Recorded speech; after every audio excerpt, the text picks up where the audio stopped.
I love it when those butterflies come around. How you doing there, YouTube family? Today is a blessed day, of course, like every day. And we're going to make a comfort food today, something I've made a million times, which is chicken and rice. However, today we're going to go a little bit rogue because this is my very first time ever trying to make chicken and rice completely in my slow cooker. Now, every one of us have comfort food meals, our go-to meal that we make. And this will be my first time making one of my one whole pot things in my Instant Pot. We'll see how it goes. I'm sure it'll be delicious. We can do it together.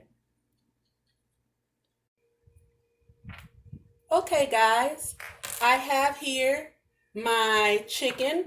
This is just a rotisserie chicken that I had pulled apart, and this is typically how I do it. I'm just going to cut this up here so that I can use it in my meal. And put it all in.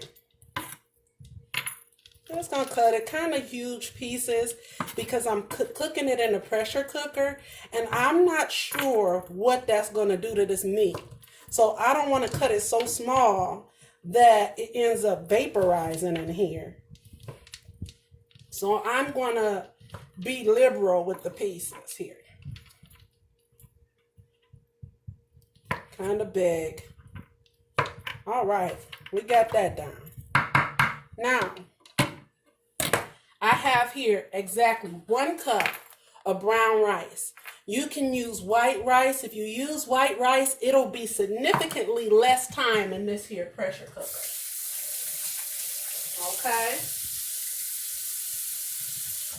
Because we all know that brown rice just simply takes longer than white rice does, even if you were going to cook it in a pot. This Instant Pot has a 1-to-1 ratio with rice, meaning every cup of rice you need to add 1 cup of water to it. I'll pour that on in there.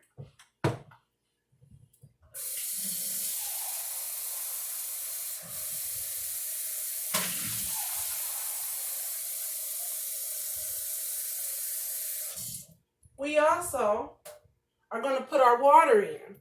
But instead of 1 cup of water, I'm going to use 2 cups of water because I'm also going to add in a cream of chicken soup, which is thicker. So once you mix this with the water, it's going to have a thickening effect on this. And I don't want it not to be enough water in there to get the rice done with this soup mix also added. Now I'm going to go ahead and throw in my chicken. Oh, actually, sorry about that. Before I throw in my chicken, I'm going to season my rice. A little bit of seasoning salt.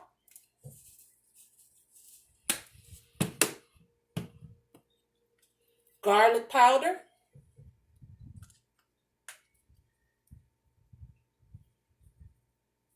I'm going to go liberal with that. Smoked paprika. And a McCormick hot shot. And I actually take the lid off of this because I want the coarse black pepper. I want to be liberal with it because I like mine a little bit spicier. Now, I'm going to throw in my chicken.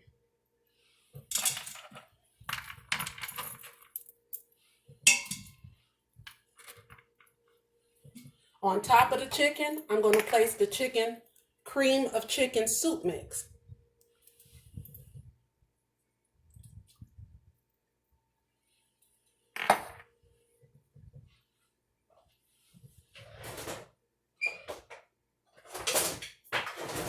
My little spoon, because I want the soup mix to basically be on top of the chicken, and then as the pressure cooker cooks, I want it to leak down to the rice to give the rice a chance to absorb the water.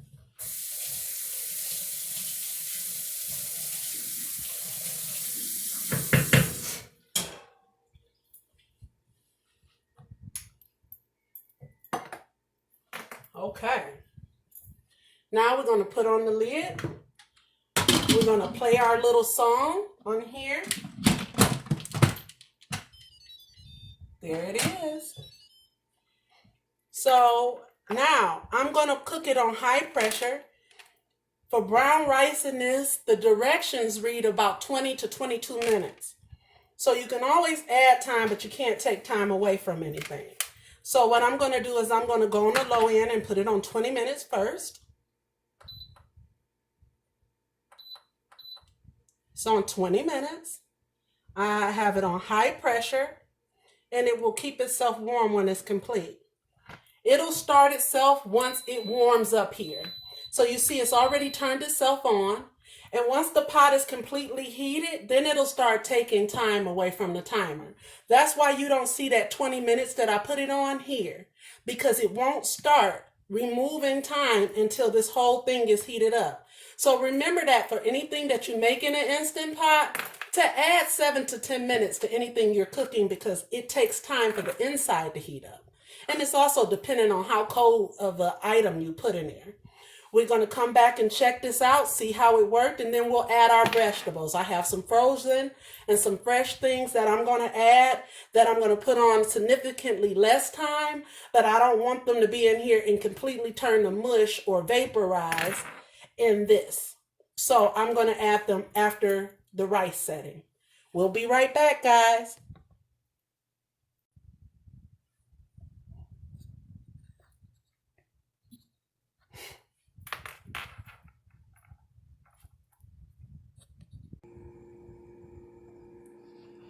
Okay, people, as you can see, YouTube family, this has stopped. It's been warming for about 3 minutes, as you can see. And now I'm getting ready to do the release valve. Remember, I told you before with this Instant Pot, I'm just telling anybody who is new to the Instant Pot that you have to first do the release valve. This little valve at the top that lets out all that crazy steam and making all that noise.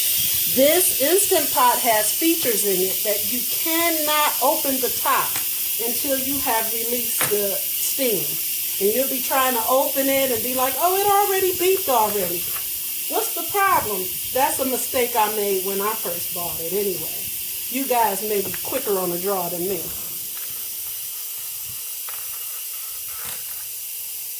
It smells so good in here. It smells like a chicken soup or chicken stew, or it smells savory, but with rice and garlics, and I'm smelling all kind of things.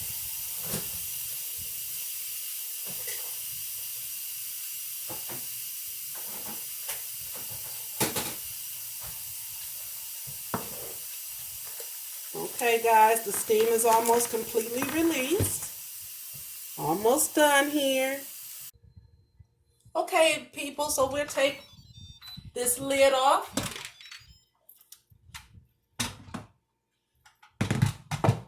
To see how did it do in here, let me bring my trusty little camera over. Ooh, it looks delicious. Let me show you what I'm looking at. I don't know how much you can see here.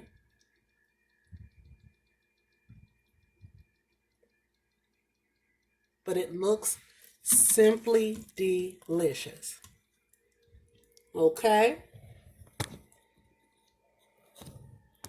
Now, we have to check and see if the rice is actually done. Let's check that out now.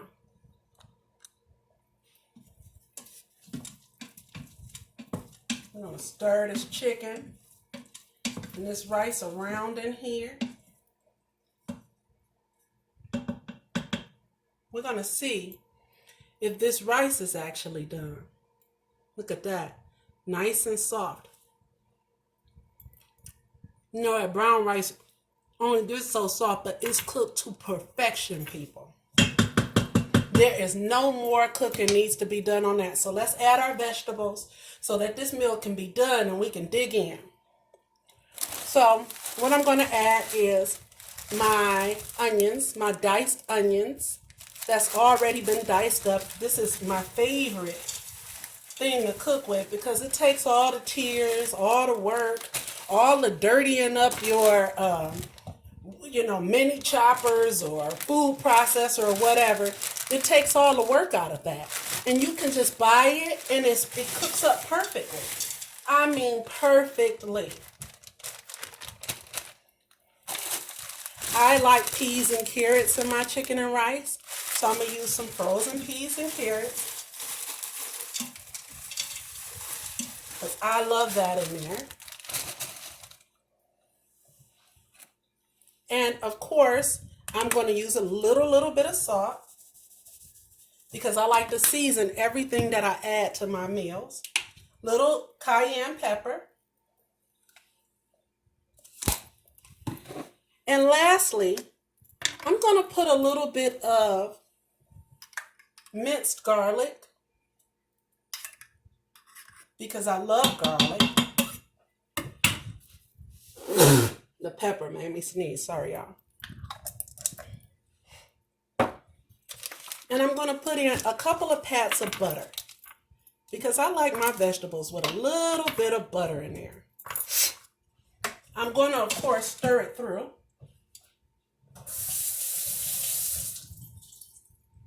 So that the cold vegetables will hit the bottom of this pot and cool it off. Because remember, the Instant Pot will not turn itself on until it reaches a certain temperature. So I don't want it to falsely reach that temperature on the bottom, but I have a whole bunch of frozen stuff all up at the top. You know what I mean? Guys, I am not going to add 1 cup at all, but I am going to add 1/3 cup of water in here just because I don't want it to all get too thick or not have enough water to do what it needs to do in it. I added less than 1/3 actually. I added a little less than that 1/3, but I added some water to it because I want it to be able to do what it needs to do in here, okay? Without burning on the bottom of the pot or scorching. Okay, we got the top back on. We're going to turn that valve so all of our steam release doesn't come out of there as it's cooking. We're going to put it on steam. This is what I use for vegetables. We're going to push cancel, clear that old time off. We're going to press the steam button. Steam has a 3-minute setting, which is exactly what I want for these vegetables. And we'll come back and see what the finished product is. See you in 3 minutes, guys. Okay, YouTube family, for the first time, I received a strange bell on here. Like beep, beep, beep, like a high-pitched, almost like a fire alarm. When I came over here, the screen said food burn and it had turned itself off. Now, as you can see, I'm going to open this up here. As you can see, the food is not burned at all. However, when I stirred it down to the bottom of the rice was sticking down there. So I guess this thing has some sort of sensor in it. Because remember, before I was worried about it not having enough water to cook everything. Oh, that's hot. It did sense that all of this is sticking at the bottom. And that's another wonderful feature of this Instant Pot is it'll tell you your food is burned before it burns. Awesome. Now the finished product here looks terrific. Let's see how it tastes.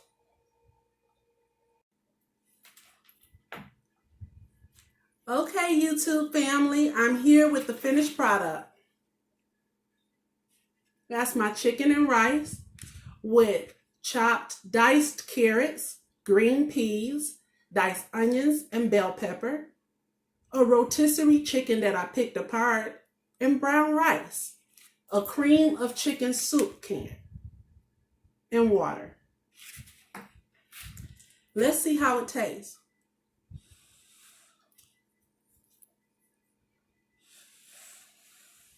piping hot, folks.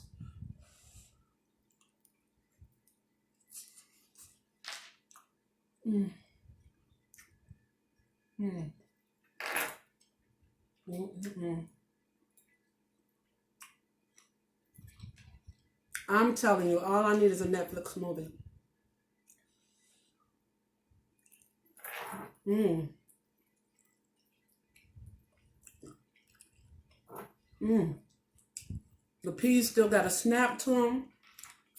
Carrots and bell peppers still got crunchiness to them. And the rice is cooked to perfection. I should have, if I had to do one thing different, I would have put the pressure cooker on 1 to 2 minutes instead of 3 so that I wouldn't get that alert for the bottom of the pan. But everything came out cooked wonderfully. But next time, folks, I won't put it on as long a time because 3 minutes is too much for these vegetables and stuff, and it'll cause the bottom of the pan to stick. But it is delicious. There's nothing burned in it. It's not burned at all. That Instant Pot is wonderful to have so many built-in safety features. Mm. Mm-mm-mm.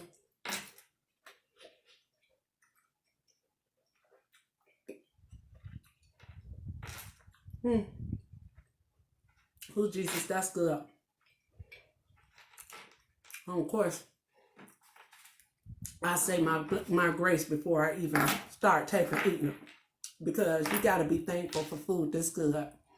If you like this recipe, guys, like me below and subscribe to my channel. That's my time. Until next time, God bless. Bye.